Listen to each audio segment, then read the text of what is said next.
नमस्कार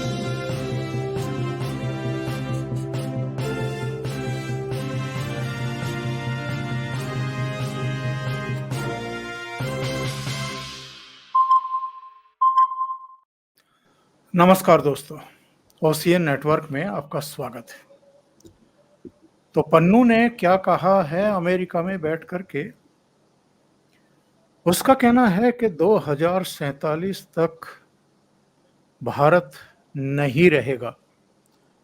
उनकी योजना है कि कश्मीर की तरह अलगाववादी आंदोलन चलाएंगे, चीन को शामिल करेंगे, चीन से कहेंगे कि वो अरुणाचल वापस लेने के लिए अपनी सेना भेज दे। कश्मीर की तरह हम कई दूसरे राज्यों में भी अलगाववादी खड़े करेंगे और कुल मिलाकर के उसकी धमकी है। प्रधानमंत्री नरेंद्र मोदी का तो कहना है कि हम 2047 तक दुनिया के विकसित राष्ट्र में शामिल होंगे। लेकिन पन्नू जैसे जो मैं तो कहूँगा कि अमेरिका, कनाडा और कुछ पश्चिमी देशों के जो पाले हुए लोग हैं और जो डीप स्टेट का समर्थन हासिल लोग हैं, वो ये सपने देख रहे हैं कि 2047 तक हम भारत के टुकड़े-टुकड़े कर देंगे। एक विषय तो साहब ये हुआ, विषय ये है कि भारत को क्या अब समय आ गया है कि अमेरिका से आंखों में आंखें डाल करके ही बात करनी चाहिए इस मुद्दे पर। कनाडा का तो हम कर ही क्या सकते हैं, वो तो बेशर्मी का घाघरा उठा करके नृत्य कर रहा है काफी समय से। दूसरे कंगना रनौत ने हरियाणा चुनाव के दौरान एक बयान दिया था, जिस पर तुरंत भारतीय जनता पार्टी ने पल्ला झाड़ लिया था कि ये कंगना रनौत का व्यक्तिगत बयान है, भारतीय जनता पार्टी का इससे कुछ लेना देना नहीं है। आपको याद होगा, जेपी नड्डा ने उनको बुला करके उनसे बात भी की थी कि आपको राजनीति का इतना तजुर्बा नहीं है, इसके क्या परिणाम हो सकते हैं, क्या प्रभाव हो सकते हैं, क्या नुकसान हो सकते हैं, थोड़ा सोच विचार करके बोला करिए, इस तरह के इश्यूज पर आप बिल्कुल ना बोलें, जब तक चुनाव ना निपट जाएं तब तक तो बिल्कुल खामोश रहें। वो खामोश हो भी गई थी। लेकिन साहब जरा सोचिए, मैं एक तारीख आपको बता रहा हूं, 21 फरवरी। 21 फरवरी को, वैसे तो ये 13 फरवरी को ही शंभू बॉर्डर तक पहुंच गए थे, जो आंदोलनजीवी लोकसभा चुनाव से ठीक पहले फिर से इकट्ठे करके दिल्ली लाने की इनकी साजिश थी, प्लानिंग थी। और दिल्ली में ला करके एक बवाल करके एक सीन क्रिएट करने, कुछ गोली वोली चल जाए, लाठी चार्ज हो जाए, आंसू गैस के गोले हो जाएं, तो नेशनल इंटरनेशनल मीडिया में मोदी जी के खिलाफ एक माहौल बनाओ कि ये गरीबों के खिलाफ हैं, मजलूमों के खिलाफ हैं, किसानों के खिलाफ हैं, और साहब पूरे देश में एक वातावरण बना करके 2024 में इनको आने से रोक दो। तो वो सफल नहीं हुआ, क्योंकि हरियाणा में भारतीय जनता पार्टी की सरकार थी, शंभू बॉर्डर पर इनको रोक दिया गया। 13 फरवरी और 21 फरवरी के बीच में लगातार उधर से प्रयास होते रहे बैरिकेड को तोड़ने के लिए। वो पोक मशीन लेकर के आए थे, पोकमैन मशीन लेकर के आए थे, जेसीबी लेकर के आए थे, उन्होंने बैरिकेड तोड़ने की भी कोशिश की। तो वहां पर आंसू गैस के गोले भी, लाठीचार्ज भी, रबर की गोलियां भी चलाई गई। एक लड़का था भटिंडा का, शुभकरण सिंह, उसकी डेथ हुई थी। इन्होंने बवाल काटा कि जींद की पुलिस की गोली से मरा है, पर बाद में हाई कोर्ट ने भी माना अपनी टिप्पणी में कि जिस गोली से, जिस बुलेट से उसकी मौत हुई थी, वो बुलेट का यूज तो हरियाणा पुलिस करती ही नहीं है, तो कहीं ना कहीं वो आंदोलनकारियों की ही गोली से मरा है। बहरहाल उस दिन एक घटना और हुई थी। जो पंजाब की तरफ से लोग आ रहे थे, वहां पूलियां पड़ी हुई थी किसानों की, धान की। उन पूलियों में इन्होंने आग लगाई और सुरक्षा कर्मियों को पीछे धकेलने के लिए उसमें मिर्चें झोंक दी। उसमें बहुत सारे पुलिस वाले जो है वो बेहोश भी हुए, उनकी आंखों में पानी आया, उनको अस्पताल में भी भर्ती कराया गया। वहां पर क्लैश भी हुआ, संघर्ष हुआ, एक सीन क्रिएट किया गया। वो बैरिकेड तोड़ करके ये लोग किसी भी कीमत पर दिल्ली तक आना चाहते थे। तो कंगना ने जो कुछ उस 13 महीने के आंदोलन के बारे में कहा था, एक लाश टांग दी गई थी बैरिकेड पर, उसके बारे में बताया था, एक रेप हुआ था टीकरी बॉर्डर पर, बंगाल की लड़की के साथ वो बताया था।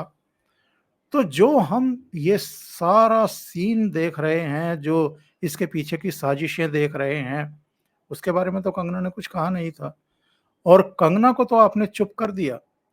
लेकिन हरियाणा में आपको अगर बहुमत मिला है, तो ये उन लोगों का रिएक्शन है जो इन तथाकथित आंदोलनकारियों की बदतमीजियों की वजह से, उनके द्वारा बार-बार जाम की स्थिति पैदा करने से, अराजकता की स्थिति पैदा करने से और उनकी नींद और चैन छीनने की वजह से परेशान थे। एक तथ्य निकल कर के सामने आ रहा है कि जिन-जिन जिलों से निकल कर के ये काफ़िले आते थे पंजाब से, जहाँ-जहाँ जाम लगते थे, जहाँ क्लैश होता था, उन सारे जिलों में कांग्रेस हारी है, भारतीय जनता पार्टी जीती है। तो अब सवाल कुछ गंभीर खड़े हो रहे हैं और इन गंभीर सवालों पर ही आज हम चर्चा करेंगे। मेरे साथ जुड़ रहे हैं प्रयागराज से वरिष्ठ पत्रकार अनुपम मिश्रा। अनुपम जी, बहुत स्वागत है आपका। नमस्कार। अनुपम जी, ये बताइए कि जो कुछ ये पन्नू धमकियां दे रहा है और चीन को भी सलाह दे रहा है कि साहब आप अरुणाचल प्रदेश वापस लेने के लिए अपनी सेना वहां भेजिए, क्या समय नहीं आ गया है कि अमेरिका से भी अब बात की जाए भारत सरकार के द्वारा और ये देश के भीतर भी जितनी ताकतें भारत विरोधी बैठी हुई हैं, जो इस तरह की धमकियां दे रही हैं और देश के भीतर भी जो लोग देश के खिलाफ साजिश रच रहे हैं, मैं ये नहीं कह रहा हूं कि मोदी सरकार के खिलाफ साजिश हो रही है, देश के खिलाफ साजिशें रच रहे हैं, क्या उनकी मुश्कें कसने का समय नहीं आ गया है? देखिए साहब, ईमानदारी की बात तो ये है कि मुझको कभी-कभी लगता है कि इस पन्नू को कुछ ज़्यादा भाव दिया जाता है। एकदम मसखरे टाइप वाली हरकतें हैं। क्या वो चाइना को इजाज़त दे रहा है कि जाके अरुणाचल प्रदेश वापस ले लो? क्या चीन अरुणाचल प्रदेश वापस लेने के लिए पन्नू की परमिशन का इंतज़ार कर रहा था? क्या चीन मतलब पन्नू ने आदेश दे दिया अब चीन चलाएगा अरुणाचल प्रदेश वापस ले ले और ले भी लेगा? मतलब ये तो एकदम मसखरेपन वाली बात है कि एक आदमी जिसके 10 सपोर्टर नहीं है, वो बंदा जो कि बिना बॉडीगार्ड्स के, बिना बाउंसर्स के टहल नहीं सकता, वो आदमी चीन को आदेश दे रहा है कि जाके अरुणाचल प्रदेश वापस ले लो। देखिए साहब, मतलब कभी-कभी कहने में बड़ा अजीब लगता है, पर तमाम चीज़ें एकदम रोज़ी-रोटी के लिए भी होती हैं।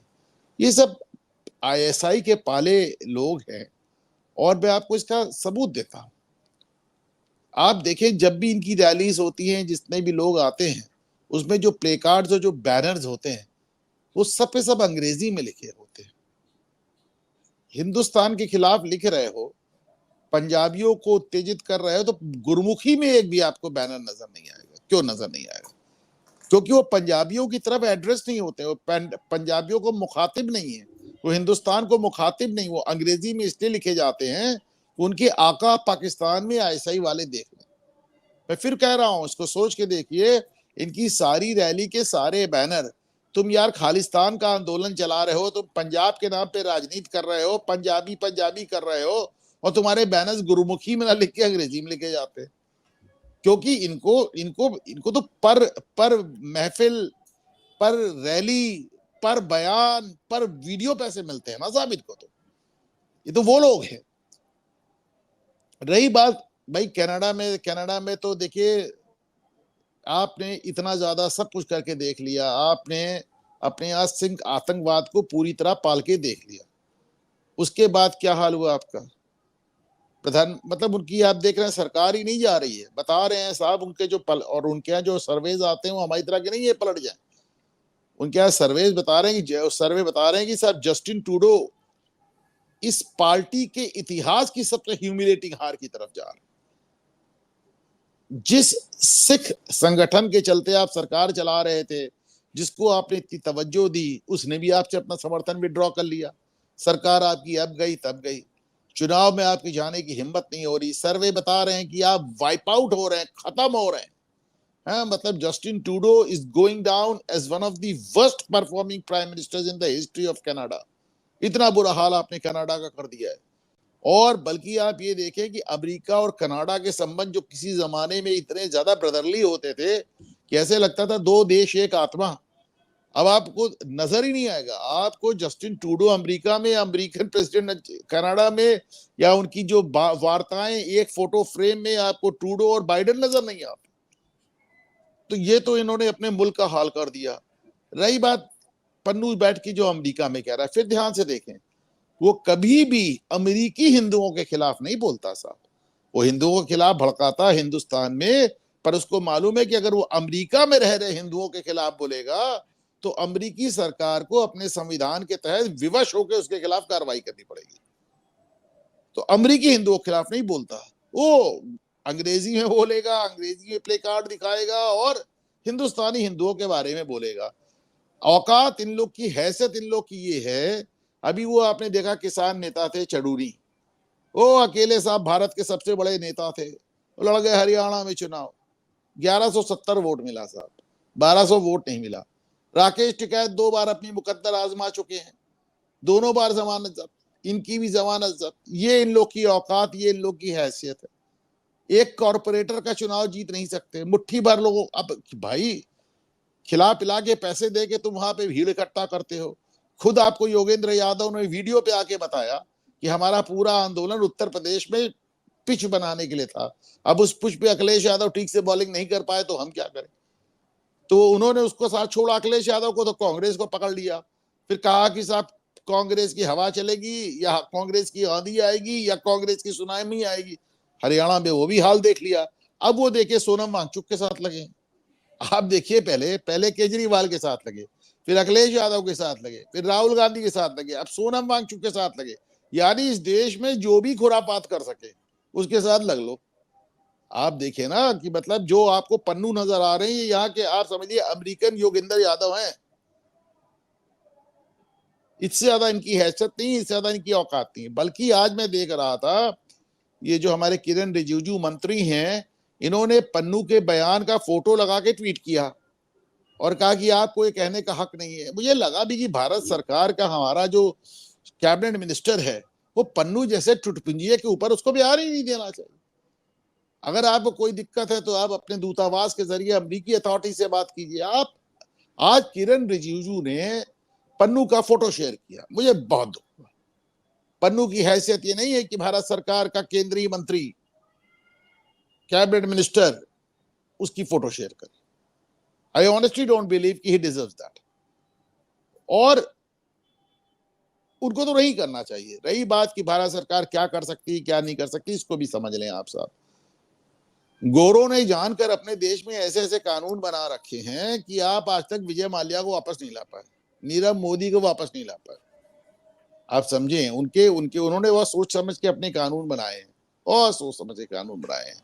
ये दुनिया अभी बहुत ज्यादा, जिसे कहना एक तरफा उससे चल रही थी, धीरे धीरे उसमें बदलाव आ रहा है। और वेस्टर्न वर्ल्ड, पश्चिमी दुनिया हैरान है, परेशान है, और किसी हद तक वो सराहती जरूर है प्रधानमंत्री मोदी को। पर आपको क्या लगता है उन्हें पसंद आता है कि भारत का जो उदय हो रहा है? नहीं, बिल्कुल पसंद नहीं आता। कि कल तक साहब जिनके ऊपर हमने हमला किया, जिन्हें गुलाम है, कौन नहीं आया? इंग्लैंड यहाँ आया, डच यहाँ आए, पोर्चुगीज यहाँ आए, सब तो बारी फ्रेंच आए, पूरा यूरोप तो हमारे ऊपर लग चुका है बारी बारी से। और आज हम उनको आंखें दिखा रहे हैं उनकी आगे। मतलब पूरे यूरोप में हमारे बराबर कोई इकॉनमी नहीं बची साहब। पूरे यूरोप में हमारे बराबर कोई इकॉनमी खड़े होने वाला नहीं बचा। हमारा साहब चंद्रयान जाता है तो ये न्यूयॉर्क टाइम्स कार्टून बना के मजाक बनाता है, हमको गाय वाला और दूध वाला बताता है। हमारा मंगलयान जाता है तो हमारा मजाक बनाता है, हमारी बुलेट ट्रेन की बात होती है तो मजाक बनाता है। वो उनसे बर्दाश्त नहीं है, आप इसको समझें, उन्हें बिल्कुल बर्दाश्त नहीं है। ये सब सोचते हैं कि भाई फ्रेंच आके हम पे शासन कर गए, डच आके कर गए, पुर्तगाल तो गोवा में अभी देखिए 20वीं सदी के अंत तक रहा, ब्रिटिश रहे ही, तो साला पूरा यूरोप तो हम लोग ऊपर शासन किया है ना सर। तो उनको बर्दाश्त नहीं हो रहा है। तो उनके अपने जो कानून है उनको आप एक्स्ट्राडिशन आसान नहीं है। आपको याद है पुर्तगाल से जब आप अबू सलेम को लेके आए थे तो पहले आपको एक हलफनामा देना पड़ा था, आपको एक एश्योरेंस देना पड़ा था कि अबू सलेम को मौत की सजा नहीं दी जाएगी। जब हम अबू सलेम वो भी तो कहिए ले ही आए।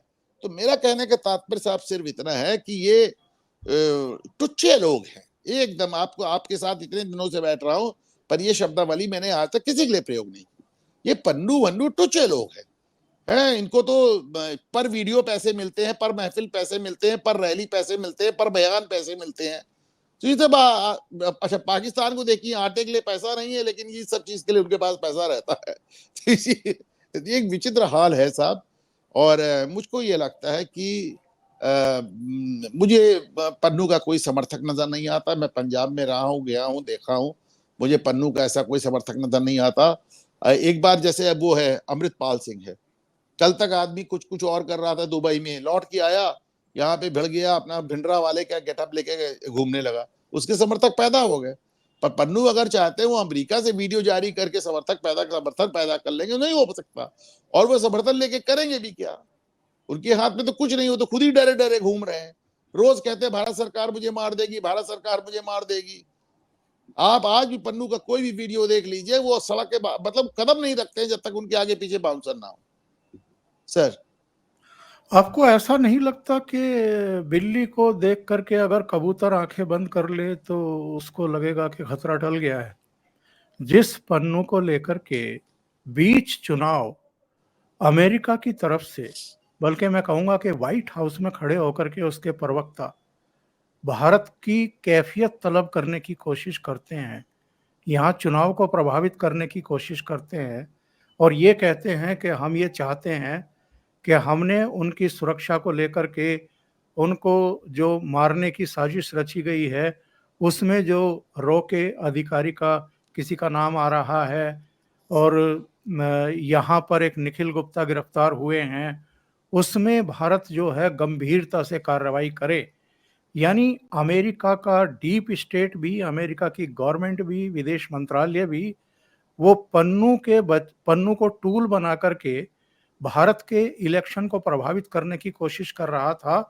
पंजाब में भी और हरियाणा में भी और दिल्ली में भी और हिंदुस्तान के कई हिस्सों में सिख रहते हैं, उनको भी एक तरीके से, और सिखों में भी अगर गरम मिजाज के लोग ना होते तो ना तो बेअंत सिंह का बेटा जीतता, ना अमृतपाल जीतता और ना ही सिमरनजीत सिंह मान जीतता संगरूर से उपचुनाव में।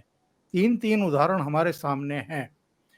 तो ये एक आईएसआई का भी प्यारा है, यानी पाकिस्तान डीप स्टेट का भी प्यारा है, अमेरिकी डीप स्टेट का भी प्यारा है। वो सीना ठोक करके वहां पर इस तरह के बयान देता है, भारत विरोधी बयान देता है। कनाडा की सरकार उसके पीछे खड़ी हुई है, अमेरिका की सरकार भी उसके पीछे खड़ी हुई है। तो हम उसको, ऐसा तो नहीं है कि अंडरमाइन करके सोच रहे हैं कि ये तो चिंटू है, इसकी तो हैसियत कुछ नहीं है, इस पर तो ध्यान देने की जरूरत ही नहीं है।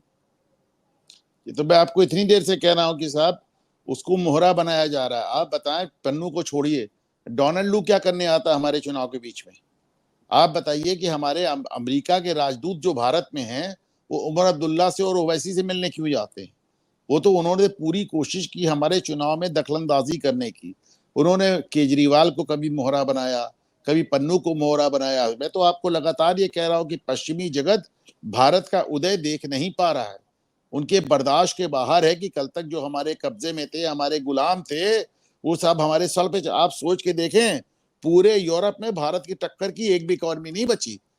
इंग्लैंड को पीछे हमने छोड़ दिया, जापान को। आप सोच के देखें उनसे कैसे बर्दाश्त होगा। तो पन्नू तो सिर्फ बहाना है ना साहब, पन्नू तो सिर्फ बहाना है। और ये पहली बार ऐसा हुआ है कि जितनी बार वो हमारे लोकतंत्र पे की खबर लेते हैं, हम उतनी बार पलट के उनके लोकतंत्र की खबर लेते हैं। अभी 3-4 दिन पहले मैं देख रहा था कि हमारे जो एस जयशंकर हमारे विदेश मंत्री हैं, उनको समझा भी रहे थे कि भैया बुरा मत माना करो, आप हमारे लोकतंत्र की खबर लोगे तो हम आपके भी लोकतंत्र की खबर लेंगे। आपसे बड़ा लोकतंत्र है हमारा, आपसे कई गुना बड़ा लोकतंत्र है हमारा, 4 गुना बड़ा लोकतंत्र, 5 गुना बड़ा लोकतंत्र है हमारा। तो आप हमारे जब लोकतंत्र की खबर लोगे तो हम भी आपके लोकतंत्र की खबर लेंगे। अब बाकी तो ये है कि भाई इस समय एक बाइपोलर वर्ल्ड होता था, जहां पे एक तरफ अमेरिका होता था, एक तरफ यूएसएसआर होता था। यूएसएसआर के विघटन के बाद ये यूनिपोलर वर्ल्ड बचा है। वो देश का, दुनिया का इकलौता दरोगा अपने को समझता है। मैं हमेशा इस बात की हंसी बजाता हूं कि दुनिया के इतिहास में इकलौता देश जिसने एटम बम गिराया, और एक नहीं 2-2 गिराए, वो पूरी दुनिया में टॉर्च लेके घूमता है, किसी के पास एटम बम तो नहीं है। मतलब ये तो उनकी दरोगागिरी है साहब। लेकिन ये है कि शनै शनै आप देख रहे हैं कि अमेरिका की ताकत भी बहुत ज्यादा ढलान पे है, चीन का उदय हो रहा है, भारत का उदय हो रहा है, और ऐसे में उनका बौखलाना स्वाभाविक है, पहली बात। दूसरी बात, अमेरिका और कनाडा दोनों में खास तौर से इस समय लिबरल गवर्नमेंट्स हैं। वो सरकारें हैं जिन सरकारों को बेसिकली भारत से तो प्रॉब्लम है ही, उनको मोदी गवर्नमेंट से प्रॉब्लम है, जिसको वो राइट विंग गवर्नमेंट मानती है। भाई उनको, आपको क्या लगता है कि जो बाइडेन को ये भूला होगा कि मोदी साहब वहां कहने गए थे अब की बार ट्रम्प सरकार? मतलब उनको भूला तो नहीं होगा ना। तो उनको वहां पे दोनों जगह लिबरल गवर्नमेंट्स हैं, और इसीलिए कभी कभी मुझे लगता है कि साहब ट्रम्प अगर आ जाएंगे अमेरिका में तो बहुत चीजें आसान होंगी। हालांकि अभी तो बताया जा रहा है कि साहब वो कमला हैरिस ही आगे चल रही थी।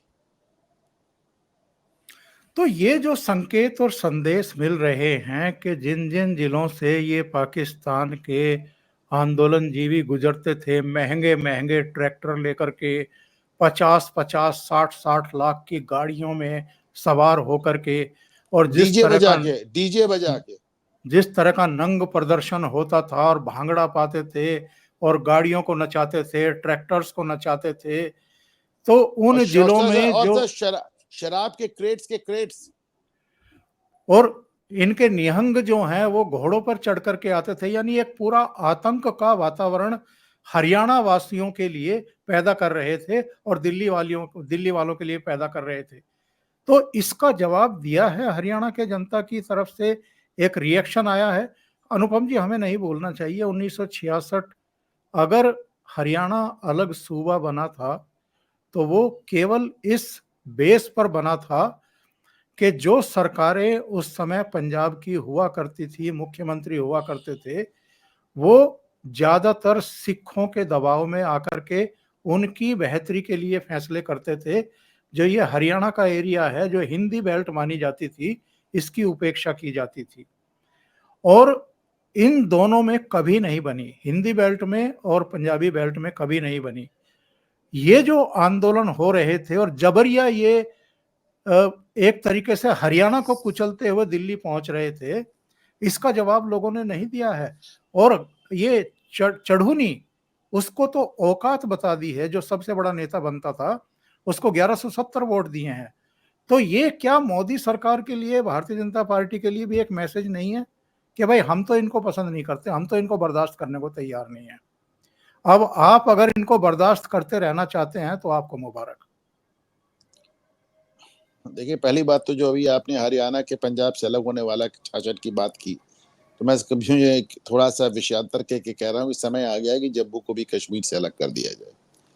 अब आते हैं साहब इन पे और इनकी राजनीति पे और चढ़ूनी वगैरह पे। तो साहब जैसा मैं लगातार कह रहा हूँ, कोई हैसियत नहीं है, कोई औकात नहीं है। और रही बात ये कि जनता ने जवाब दे दिया, तो जनता को ही तो जवाब देना था, क्योंकि सरकारें को और राजनीतिक दलों के मुंह पे तो एकदम पट्टी बंधी हुई थी। जब निहंगों का आप जिक्र कर रहे हैं, वो आते हैं एक दलित व्यक्ति को टुकड़े टुकड़े करके मारते हैं और तड़पाते हैं। वो चिल्ला चिल्ला के कहता है मुझे मौत के हवाले कर दो, मैं बहुत दर्द में। कहते नहीं तो तड़प के मरेगा। आप सोचिए, एक दलित को लटका के जैसे टुकड़े टुकड़े में काटा गया।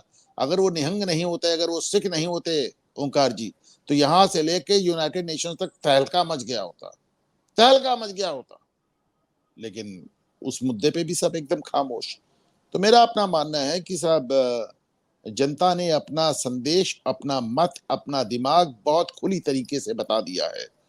जो 29 सीट जीती हैं, सॉरी, जो भारतीय जनता पार्टी ने जम्मू कश्मीर में 29 की 29 उन्होंने हिंदू मेजॉरिटी एरिया से जीती हैं। कश्मीर मेजॉरिटी एरिया, कश्मीर में उनको सिर्फ 2% वोट मिला है। हरियाणा में भारतीय जनता पार्टी और कांग्रेस के बीच में मतों का अंतर केवल 0.8% है, 0.8%। लेकिन अगर मेवात की 3 सीटों को जो मुस्लिम बाहुल्य आप हटा दें, अगर मेवात की 3 सीटें, एक फिरोजपुर झिरका, एक नू और एक और वो कौन सी 3 सीटें आप हटा दें, पुनहाना हटा दें, तो यही फासला बढ़ के तकरीबन 3% हो जाता है, 2.8 हो और जाता है। एक हुड्डा वाली सीट का भी अगर अंतर जो कोई जरूरत नहीं, केवल मुस्लिम हटा दे, केवल जी मुस्लिम हाँ, हटा दे तो 0.8 करीब करीब 3% हो जाता है। और मैं तो आज साहब कैलकुलेट करके देख रहा था कि कांग्रेस को कुल मत जो मिले हैं उसका तकरीबन 5.25% केवल 3 सीट से आया है। ममन खान उसके अगल बगल की 2 सीटों से। आप सोच के देखें, वो शमा महमूद है, उन्होंने तो बाकायदा ट्वीट किया है कि कांग्रेस को तो सारे मुसलमानों के मिले हैं, मुसलमानों को आपको प्रिविलेज देना चाहिए। उसमें आप देख लें, कांग्रेस ने 6 सीटें जीती, उनमें 5 कश्मीर वैली से है और 6ठी मुस्लिम बाहुल है जम्मू से, तो उनके 6 के 6 एमएलए मुसलमान है। आप देख लेना। तो जनता ने, अच्छा भाजपा ने 29 की 29 सीटें, 30 सीटें थी हिंदुओं की, उसमें 29 सीट भाजपा ने, तो लोगों ने अपना मत खुल के बता दिया, समझा दिया। एक चीज मैं इसमें जोड़ना चाहूंगा कि जो अगर लोग अपना मत बता रहे हैं तो कहीं ना कहीं फाइनली मोदी सरकार को भी ये बात समझ में आ रही है। योगी आदित्यनाथ ने जब से कटोगे तो बटोगे वाली बात कही है, वही बात नरेंद्र मोदी ने दूसरी तरह से कही कि बांटने वालों की महफिलों में खुशियां मनाई जाएंगी। फिर जमाने बाद मोहन भागवत को याद आया कि हिंदू राष्ट्र नाम की भी कोई उनकी डिमांड थी। उसके बाद सब एक एक कदम आगे बढ़ गए। योगी ने ललकार दिया कि साहब हमारी मूर्तियां तोड़ने वालों को हम तोड़ देंगे, और उसके बाद मोदी जी ने जीवन में पहली बार मुसलमानों की जाति पूछनी शुरू कर दी। हाँ, तो ऐसा नहीं है, मैसेज भेज भी दिया गया है और मैसेज रिसीव भी कर लिया गया। ओंकार जी, अनुपम जी, 2 घटनाओं का मैं और उल्लेख करना चाहूंगा, उन पर भी आपकी राय जरूर जानना चाहूंगा। एक हादसा पेश आया था कंगना रनौत के साथ चंडीगढ़ एयरपोर्ट पर। वो जब मंडी में चुनाव जीतने के बाद पहली बार दिल्ली के लिए रवाना होने वाली थी, तो चंडीगढ़ एयरपोर्ट पर एक सिख महिला जो सीआरपीएफ की जवान थी, उसने उनके साथ मिस हैंडलिंग करने की कोशिश की, मारने की कोशिश की, चांटा मारने की कोशिश की। जब उसको गिरफ्तार किया गया तो उसने कहा कि चूंकि इन्होंने किसान आंदोलन के दौरान एक बयान दिया था महिलाओं के बारे में कि 100-100 रुपए में महिलाएं आ जाती हैं, उनमें मेरी माँ भी थी, मुझे गुस्सा था। गुस्सा था तो होगा, लेकिन आप किसी के ऊपर, किसी मेंबर ऑफ पार्लियामेंट के ऊपर इस तरीके से हाथ कैसे उठा सकती हैं, या कानून अपने हाथ में कैसे ले सकती हैं, वो भी किसी जिम्मेदार अनुशासित फोर्स का हिस्सा होने के बावजूद। तो जो एक विश्वमन किया जाता है राजनीतिक कारणों से, चीजों को तूल दे करके, कुछ गुस्सा भरा जाता है कम्युनिटी में, एक वर्ग में, एक क्षेत्र में, ये जो गंदी राजनीति चल रही है। और दूसरा, राम रहीम, जिनको पैरोल पर रिहा किया गया था मतदान से कुछ समय पहले। पैरोल पर रिहा करने का फैसला कोर्ट का होता है, सरकार का तो होता नहीं है।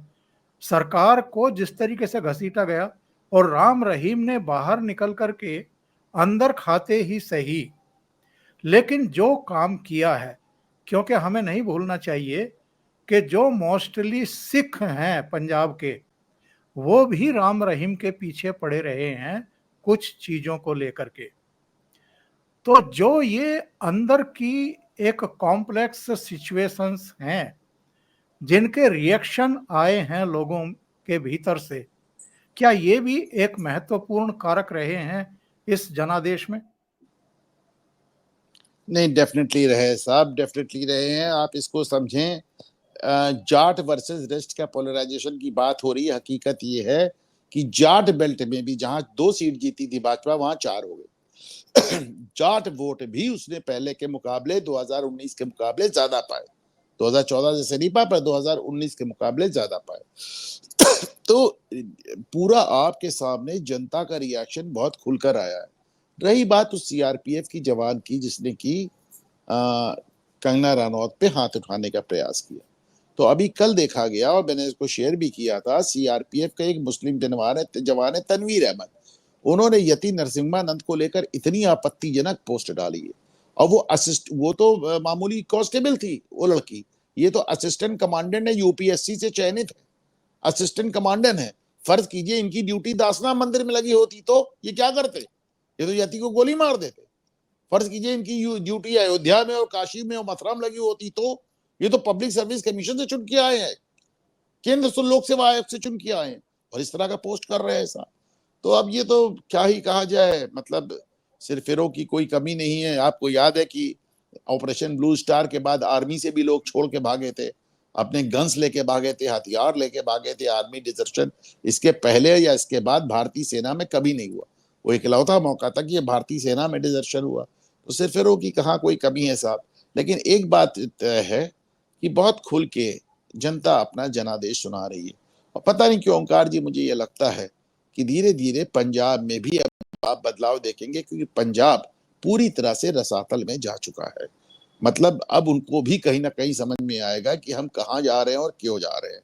दिल्ली का हाल आप देख ले, 31 साल में पहली बार फिस्कल डेफिसिट, वो भी सीधे 7,000 करोड़ का।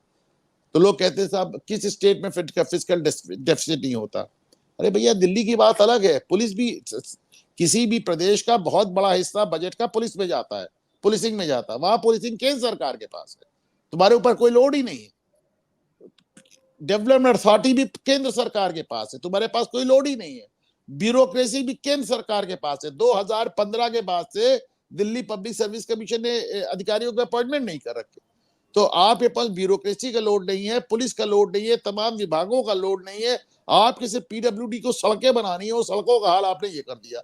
इतना अच्छा इंफ्रास्ट्रक्चर देके गई थी शीला दीक्षित, उस पर कुछ भी आरोप हो, तो आपका तो ये हाल है। तो मेरा मतलब है कि हरियाणा ने अपनी बात कह दी है ओंकार जी, और ऐतिहासिक रूप से जो 3 बार कभी कोई सरकार नहीं आई ही नहीं, बहुमत की सरकार आई, तो हरियाणा ने अपनी बात कह दी। और मेरा दिल कहता है, या फिर जो कुछ भी मेरी राजनीतिक प्रज्ञा है इतने सालों में मैंने देखी है, मुझे पता नहीं क्यों ओंकार जी लगता है कि आने वाले दिनों में आपको दिल्ली में, तो दिल्ली में, पंजाब में भी कुछ असरात नजर आएंगे। अब एक महत्वपूर्ण बिंदु पर बात करके इस शो को खत्म करेंगे। देखिए, ये जो आंदोलन चला था 13 महीने का, इसमें वेस्ट यूपी से भी दोनों टिकैत बंधु और कुछ दूसरे संगठन शामिल हुए थे। गाजीपुर में इन्होंने भी जो है पूरी जो है वो गंदगी डाल करके यहाँ बैठे रहे। और ये मीडिया वालों के तो हीरो थे साहब। हर चैनल पर एक होड़ लगी थी कि राकेश टिकैत का कम से कम दिन में 2 या 3 बार तो इंटरव्यू करना ही करना है। और बहुत गंदी जबान से, गंदे तरीके से बात करते थे। इसी तरीके से चढ़ूनी में और राकेश टिकैत में एक होड़ लगी हुई थी कि ज्यादा कौन मीडिया में छाए और ज्यादा गाली गलौज कौन करे। उस आंदोलन के बाद उत्तर प्रदेश में फरवरी 2022 में चुनाव हुआ। केवल 6-7 सीटों पर फर्क पड़ा, वो भी वेस्ट यूपी में। योगी सरकार और भारतीय जनता पार्टी की सरकार दोबारा बन गई। इसका मतलब ये है कि जो इनका प्रयास था, और योगेंद्र यादव ने ये कहा था कि हमने तो पिच तैयार करी थी, अखिलेश यादव ठीक से बैटिंग नहीं कर पाए। इसका मतलब आपने स्वीकार कर लिया कि आप क्या खेल कर रहे थे 13 महीने तक दिल्ली में बैठ करके। और ये पिच तैयार हरियाणा के लिए भी की गई थी। भले ही हरियाणा में अब जाकर के विधानसभा चुनाव हुए, लेकिन लोकसभा चुनाव तो अपने समय पर ही हुए। और दोनों चुनाव में हमने देखा, हरियाणा में जरूर लोकसभा चुनाव में 5 सीटों का नुकसान हुआ। उसके दूसरे कारण थे आरक्षण, संविधान, खटाखट और तमाम दूसरी चीजें, वो सब कारण रहे थे। अब मेरा कहना ये है कि साहब, जो हम कई बार अपना आपा खो देते हैं डिस्कशन में कि साहब जब इनकी कोई औकात ही नहीं है, जब जनता इनको इनकी हैसियत दिखा रही है, जब चढ़ूनी को 1170 वोट ही मिल रहे हैं, अब उस सारी बेल्ट में भी हरियाणा में भारतीय जनता पार्टी को ही हराया है, कांग्रेस की साजिश को लोग समझ गए हैं, तो मोदी सरकार इन पर सख्ती क्यों नहीं करती है, इनको यहाँ तक आने ही क्यों देती है। तो 2 रास्ते होते हैं साहब। एक रास्ता है कि इनको एक्सपोज होने दिया जाए, बार बार एक्सपोज होने दिया जाए। इनको जो वित्त पोषित कर रहे हैं उनको भी एक्सपोज होने दिया जाए। दूसरा रास्ता है कि लठ बजाया जाए और इनको वापस दौड़ाया जाए, इनके घरों में घुसेड़ दिया जाए, इनको उठाया जाए, जेलों में ठूंसा जाए, इन पर गंभीर आरोप लगाए जाएं, गंभीर धाराओं में मुकदमे कायम करके इनका इलाज किया जाए। तो जहां लोकतंत्र है वहां अगर आप लठ बजाएंगे, इस तरह का आप सीन क्रिएट करेंगे, तो जो देसी विदेशी मीडिया है वो जाहिर है इसको सिर पर उठा करके नाचेगा। और जो पश्चिमी देश चाहते हैं, जो डीप स्टेट चाहता है, कहीं ना कहीं वो आप कर बैठेंगे, गलती कर देंगे। तो अभी तक का जो रुख रहा है मोदी सरकार का, आपको लगता है कि वो जारी रहेगा या इस बार कुछ सख्ती देखने को मिलेगी? देखिए साहब, सख्ती जहाँ पे होनी चाहिए वहां पे हो भी रही है। जुबैर के खिलाफ मुकदमा हो गया है, जाहिद खान जेल चले गए। देखिए, ये वहां जहाँ सख्ती हो सकती है वहां हो भी रही है। लेकिन आप इसको देखें कि धीरे धीरे आदमी इस हद तक एक्सपोज हो जाता है कि आपने देखा कि जैसे ही जयराम रमेश ने इस बार ईवीएम की बात की, उनको इंडी गठबंधन में किसी का सहयोग नहीं मिला, यहां तक कि कांग्रेस के अंदर भी नहीं मिला। राहुल गांधी ने जो पहले विदेश से ट्वीट किया और इसके बाद जो हरियाणा की समीक्षा बैठक की, दोनों ही मामलों में ईवीएम को लेकर कोई जिक्र ही नहीं किया राहुल गांधी ने, क्योंकि धीरे धीरे ईवीएम का रोना होते होते होते होते इस स्तर तक पहुंच गया कि शायद उन्हें खुद ही शर्म आने लगी। उनको समझ में आ गया कि साहब ईवीएम का रोना रोने से काम नहीं चलेगा, जैसा कि आप कहते हैं एक्सपोज हो गए। उसी तरह चरूनी हो और ये राकेश टिकैत हो, सतपाल मलिक। अच्छा, भारतीय जनता पार्टी का अपना एक तरीका भी आप देखें, उन्होंने यशवंत सिन्हा को नहीं निकाला, पार्टी जो बकते रहे गाली नहीं निकाला। उन्होंने सुब्रमण्यम स्वामी के खिलाफ कोई एक्शन नहीं लिया, उन्होंने अरुण शौरी के खिलाफ कोई एक्शन नहीं लिया, उन्होंने शत्रुघ्न सिन्हा के खिलाफ कोई एक्शन नहीं लिया, उन्होंने सतपाल मलिक को गवर्नर बनाए रखा। 4 साल तक बंदा झूठ बोलता रहा, गाली देता रहा, 4 साल तक। अभी कल मैं देख रहा था उनका एक वीडियो, चुनाव के पहले कह रहे थे कि भारतीय जनता पार्टी का डब्बा गोल हो रहा है हरियाणा से।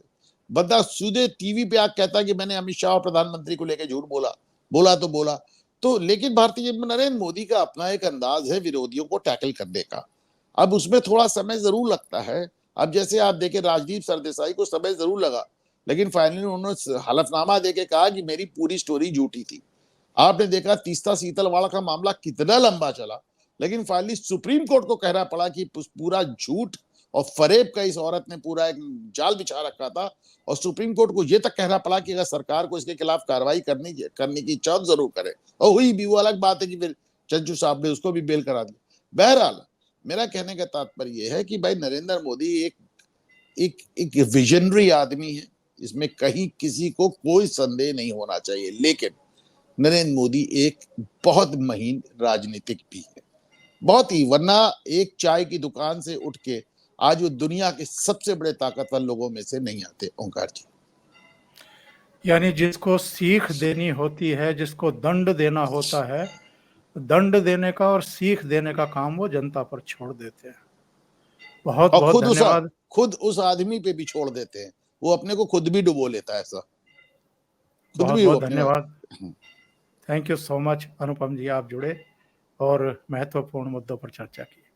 थैंक यू धन्यवाद। So much.